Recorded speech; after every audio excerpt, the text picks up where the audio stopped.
കാണുമ്പോഴും പറയുമ്പോഴും ദുഃഖങ്ങൾ മാത്രമേ ഇവിടെ പറയാനുള്ളതുള്ളൂ. ഇങ്ങനെ ഒരു സാഹചര്യത്തിൽ ഇങ്ങനെ നമ്മുടെ ഈ നാട്ടിൽ ഇങ്ങനെ വന്നതിൽ വളരെയധികം ദുഃഖമുണ്ട്. കാരണം ഞങ്ങൾക്ക് അറിയാവുന്നിടത്തോളം നാൾ ഏറ്റവും നല്ലൊരു ഇതായിരുന്നു. ജിസ്മോളെ നമ്മൾ ചെറുപ്പം മുതലേ ഇവിടുന്ന് അറിയുന്നതാണ്. ഇത് തന്നെ നമ്മുടെ ഇവിടെ കടയുണ്ട്, നമ്മുടെ ഈ പറമ്പായിരുന്നു. നേരത്തെ അവർക്ക് സ്ഥലം ഇവർക്ക് കൊടുത്തതായിരുന്നു. അന്നും ഇന്നും കാണുന്ന ഒരേ മുഖത്തോടു കൂടി ജീവിക്കുന്ന ആൾക്കാരുമായിരുന്നു.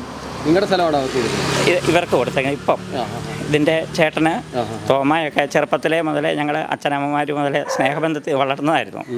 അപ്പോൾ അങ്ങനത്തെ സാഹചര്യത്തിൽ ഇവിടെ ഇങ്ങനെ സംഭവിച്ചു, കേട്ടു, കണ്ടു. ഇത്രയും നല്ല രീതിയിലോട്ട് വരുന്ന ഒരു അഡ്വക്കേറ്റായിട്ടിരിക്കുന്ന ആൾ ഇതുപോലെയുള്ള പ്രവൃത്തിയിൽ എങ്ങനെ സംഭവിച്ചു എന്നുള്ളത് നമുക്കറിയത്തില്ല. പഞ്ചായത്ത് പ്രസിഡന്റും അല്ലായിരുന്നു? അതെയായിരുന്നു. അപ്പോൾ എല്ലാ കാര്യങ്ങളിലും നല്ല രീതിയിൽ തന്നെ പെരുമാറിക്കൊണ്ടിരുന്ന ഒരാളാണ്. ഈ മരണത്തെക്കുറിച്ച് അറിഞ്ഞപ്പോൾ ചേട്ടൻ എന്ത് തോന്നി? മരണത്തെക്കുറിച്ച് അറിയുമ്പോൾ നമ്മുടെ അവനവൻ്റെ കൂടപ്പറപ്പ് പോകുന്ന പോലുള്ള അനുഭവങ്ങൾ മാത്രമേ പറയാനുള്ള മറുപടിയുള്ളൂ. കാരണം ഒരു കുടുംബത്തിൽ ഇതുപോലുള്ളൊരവസ്ഥ ജീവിതത്തിൽ ഒരു അച്ഛൻ്റെ മക്കൾക്ക് ഉണ്ടാകരുതെന്ന് മാത്രമേ പറയാനുള്ള മറുപടിയുള്ളൂ. ആ 2 പിഞ്ചു കുഞ്ഞുങ്ങളെയും കൊണ്ട് അതിനിങ്ങനെ കടുങ്കറ ചെയ്യാനുള്ള ഒരിത് എങ്ങനെ സംഭവിച്ചു അത് അറിഞ്ഞ് മനസ്സിലാക്കി തരിക എന്ന് മാത്രമേ നമുക്ക് ഈ അയൽവക്ക സ്നേഹം വെച്ചും അവനവൻ്റെ ഒരു കൂടപ്പറപ്പ് പോലെ സ്നേഹിക്കുന്ന ആൾക്കാരാണ് അവർ. ആ അച്ഛൻ്റെയും അമ്മയുടെയും ദുഃഖം തന്നെ കണ്ടപ്പോൾ തന്നെ മാനസികമായിട്ട് ഒത്തിരിയധികം വിഷമം എനിക്ക് തോന്നി. ഇങ്ങനെ ഒരു വിഷമം ഉണ്ടായിട്ട് നേരത്തെ ഒന്നും അറിയത്തില്ല.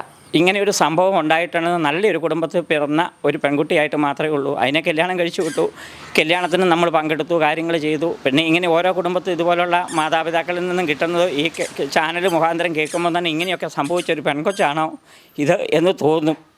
അവനെൻ്റെ ഒരു കുഞ്ഞുങ്ങളെ പോലെ.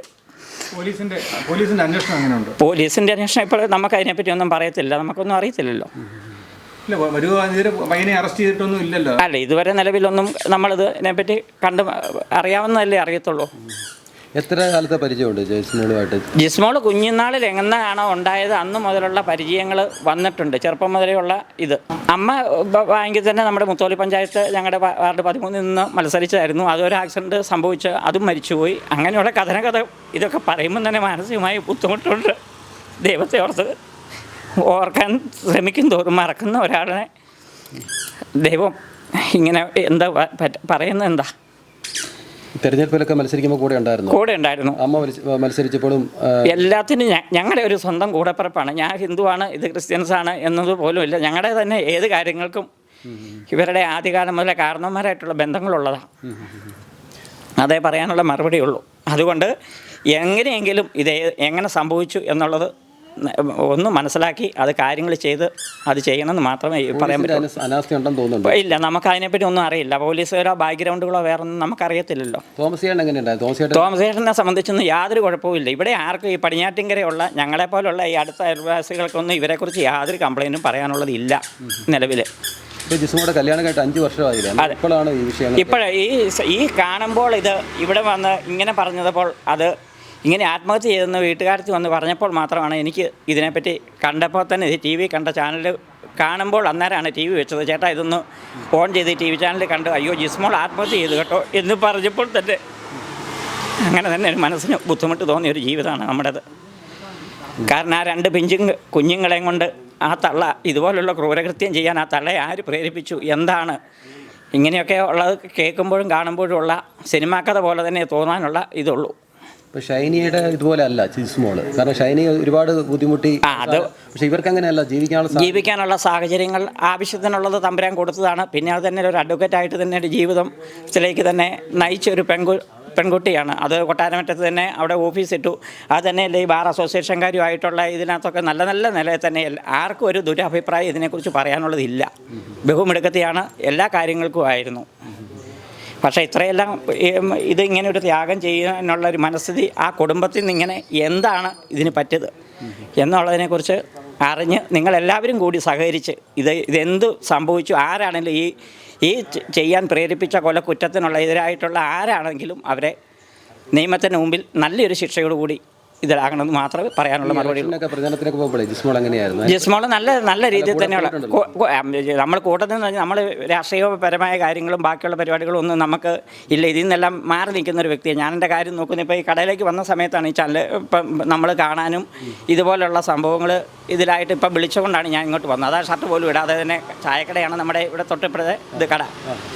ഇപ്പോൾ രാഷ്ട്രീയത്തിൽ തന്നെയാണെങ്കിലും ഉന്നത നേതാക്കന്മാരുമായിട്ടൊക്കെ നല്ല ഉന്നത നേതാക്കന്മാരുമായിട്ടുള്ള ബന്ധങ്ങളെന്ന് പറഞ്ഞു കഴിഞ്ഞാൽ എല്ലാവരെ പോലുള്ള ബന്ധങ്ങൾ അത് എന്ന് പറഞ്ഞു കഴിഞ്ഞാൽ ഒരു പെൺകുട്ടി ആ പ്രായത്തിനോടൊക്കെ എങ്ങനെയാണ് അപ്പോൾ ആ കഴിവിൻ്റേതായിട്ടുള്ള കഴിവില്ലാതെ ഒരാൾ ഒരു അഡ്വക്കറ്റായിട്ട് നല്ലൊരു രീതിയിൽ തന്നെ വരുമോ? കഴിവുണ്ടായിട്ട് തന്നെയാണല്ലോ അതിനെ ഇവിടെ മുത്തോലി പഞ്ചായത്ത് തന്നെ വിജയിപ്പിക്കാനും അതെല്ലാ രീതിയിലും ആകാനും എല്ലാം കാരണങ്ങളായത്. ഒരിക്കൽ പോലും ഇങ്ങനെ വിഷമം ചേട്ടനോടൊന്നും ഒരിക്കലും ഇന്ന് വരെ ഈ നിമിഷം വരെ യാതൊരു നമുക്കറിയില്ല, ഇതിനെക്കുറിച്ചുള്ള കാര്യങ്ങളെക്കുറിച്ച് അറിയത്തില്ല. ആൾക്കാർ പറഞ്ഞപ്പോൾ എന്താ സംഭവിച്ചു? വീട്ടിലെ ചേച്ചിയും കാര്യങ്ങളൊക്കെ ഇവർ അറിയാവുന്നതല്ലേ കുഞ്ഞിനെ? ചെറുപ്പം മുതലേ ഉള്ള കാര്യങ്ങൾ മുഴുവൻ നമുക്ക് വ്യക്തമായിട്ട് അറിയാവുന്ന കാര്യങ്ങളല്ലേ ഉള്ളൂ. പിന്നെ ഇവരെക്കുറിച്ചൊന്നല്ല, നമുക്കിവരെ കല്യാണം കഴിച്ചു പോയി ഇവരിങ്ങനെയാണ് ജീവിക്കുന്നത്, എങ്ങനെയാണ് ഏതാണെന്നുള്ളത് നമുക്കിതിനെപ്പറ്റി അറിയത്തില്ലല്ലോ. അങ്ങനെയൊക്കെയുള്ള ഇത് ഭർത്താവുമായിട്ട് പരിചയപ്പെട്ടു, ഭർത്താവ് പറഞ്ഞിട്ടുണ്ട്? അല്ല, ജിസ്മോളും ഭർത്താവിനെ ഞാൻ അന്ന് കല്യാണം അകത്ത് വെച്ച് കണ്ടിട്ടുണ്ടെന്നല്ലാതെ അല്ലാതെ വേറെ ഒരു തരത്തിലുള്ള യാതൊരു ഇതുമില്ല. അവരാരാണെന്നോ അവരുടെ വീട് എവിടെയാണെന്നോ എങ്ങനെയാണെന്നോ ഇപ്പോൾ നീർക്കാട് വെച്ച സംഭവമാണ്. ഈ പെൺകുട്ടിയുടെ വീട് കാണുന്ന നമ്മൾ ടി വി കൂടെ ചാനലിൽ കൂടെയും കാണുമ്പോൾ ഉള്ളതും മാത്രമേ നമുക്ക് ലൈവ് ചാനലുകളിൽ കൂടെ കാണുമ്പോൾ മാത്രമേ നമുക്കറിയത്തുള്ളൂ. വേറെ ജിസ്മോളുടെ കുട്ടികളെന്ന് പറഞ്ഞാൽ ഇവിടെ ഈ അച്ഛൻ ഇവിടെ ഇതുപോലെ ഈ കുഞ്ഞു മുതലേ എടുത്ത് ഇങ്ങനെ കൊണ്ടിരുന്നതും പെറുക്കുന്നതും ഒക്കെ ആയിട്ടുള്ള ബന്ധങ്ങളല്ലേ ഉള്ളൂ. അതുപോലെ തോമായാണെങ്കിലും പുള്ളിക്കാരനെ സംബന്ധിച്ചെന്ന് പറഞ്ഞാൽ ടയർ ട്രേഡിങ് കമ്പനി ബാക്കിയുള്ള എല്ലാ പരിപാടികളുമായിട്ട് നടത്തി എല്ലാവരുമായിട്ട് നല്ല രീതിയിൽ തന്നെ ജീവിച്ചുകൊണ്ടിരിക്കുന്ന ഒരു വ്യക്തിയാണ്. പിന്നെ ഇടക്കാലം കൊണ്ട് ഇങ്ങനെ ഇവിടെ ഫോറിന് പോകാനുള്ള ചാൻസ് കിട്ടിയതും എല്ലാവരോടും നല്ല ഇടപെടലുമായിട്ട് ജീവിച്ചുകൊണ്ടിരുന്ന കുടുംബമാണ്. പക്ഷെ അവർ കുറച്ചുകൂടെ നേരത്തെ ഒരു ഉത്തരവാദിത്വം എന്ന് പറഞ്ഞു കഴിഞ്ഞാൽ നമുക്കതിനകത്ത് ഇത്രയും വർഷങ്ങൾ 5 വർഷമായി കഴിഞ്ഞാലും ഈ ചാനലുകാർ തന്നെ പറഞ്ഞിട്ടുണ്ടല്ലോ, എങ്ങനെയാണെന്ന് വെച്ച് കഴിഞ്ഞാൽ നമ്മൾ കണ്ടെത്തുങ്ങൾ വെച്ച് കണ്ട് എന്തു പറ്റി മോളെ നിൻ്റെ നെറ്റിയെന്ന് ചോദിച്ചപ്പോൾ ഒരു അച്ഛൻ ചോദിച്ചപ്പോൾ അച്ഛന് അതൊരു കഥകൾ തട്ടിയതാണ് അച്ഛ എന്ന് പറഞ്ഞ് ഏതോ ഒരു ചാനലിൽ നമ്മൾ കണ്ടതുപോലെ ഞാൻ ഓർക്കുന്നുണ്ട്. അപ്പോൾ അങ്ങനെ വന്നു കഴിയുമ്പോൾ ഈ ചാനലുകാർ തന്നെ ഇതിലെന്താ പറയുന്നുള്ളതല്ലേ ഉള്ളൂ. ആ അച്ഛൻ്റെ ആ ദുഃഖം എപ്പോഴും അതാണ്. എന്നെങ്കിലും ആ അച്ഛൻ മോളെ നീ ജീവിക്കുന്നിടത്തോളം നാൾ നീ സ്വരച്ചേർച്ച ഉണ്ടാകാതെ നീ തന്നെ അവിടെ കഴിയണമെന്ന് പറഞ്ഞ ഒരു നല്ലൊരു അച്ഛൻ ഉപദേശവാക്കുണ്ട്. നമ്മൾ എത്രയോ പേരുടെ ജീവിത കഥകളിൽ നമ്മൾ കാണുന്നുണ്ട്. എന്നാൽ മോളെ നീ ഇങ്ങോട്ട് പോരെ, നീ അവരെ വേണ്ട എന്ന് പോലും പറയാത്ത ഒരു അച്ഛൻ ആ കുടുംബം നേരാമണ്ണം നടത്തിക്കൊണ്ട് പോകണം എന്നുള്ള ഇതുകൊണ്ട് മാത്രമല്ലേ അത്രത്തോളം ചെയ്തത്. അപ്പോൾ ഇത് കാണുമ്പോഴും കേൾക്കുമ്പോഴും മനസ്സിന് വളരെയധികം ബുദ്ധിമുട്ടുണ്ട്. എൻ്റെ ഒരു കൂടപ്പിറപ്പ് എനിക്ക് നഷ്ടപ്പെട്ടതുപോലെയാണ് എൻ്റെ അയൽവക്ക സ്നേഹം വെച്ചുകൊണ്ട് എനിക്ക് പറയാനുള്ള മറുപടി, അല്ലാതെ വേറെ ഒന്നുമില്ല. കൂടുതൽ വാർത്തകളും വിശേഷങ്ങളും നിങ്ങൾക്ക് ലഭിക്കാൻ കേരളീയം ന്യൂസ് സബ്സ്ക്രൈബ് ചെയ്യുക. കൂടെ ബെൽ ബട്ടണും അമർത്തുക.